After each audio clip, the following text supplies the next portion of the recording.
আসসালামু আলাইকুম ওয়া রাহমাতুল্লাহ। আজকে পড়বো হরকতে মাদ্দা উল্টা পেশ। উল্টা পেশ যে কিভাবে পড়তে হয়, লম্বা করে পড়তে হয়, পড়িয়ে দেখিয়ে দেব। বিসমিল্লাহির রহমানির রহিম।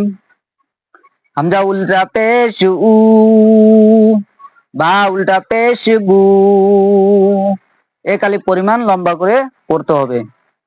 হরকতে মাদ্দা উল্টা পেশ, খারা জবর খারাজের পড়ছি, তো আজকে উল্টা পেশ কিভাবে পড়তে হয় এটা পড়বো ইনশাআল্লাহ।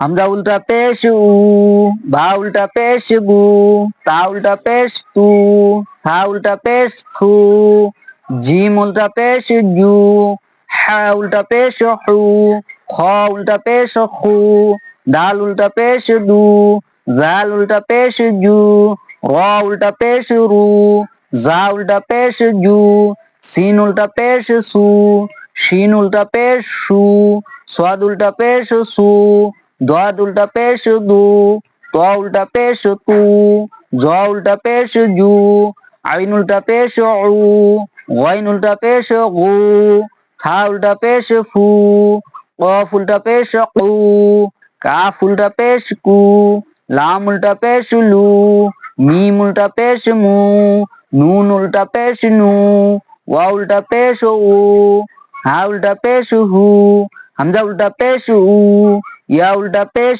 ইউ, ইয়া উল্টা পেশ ইউ।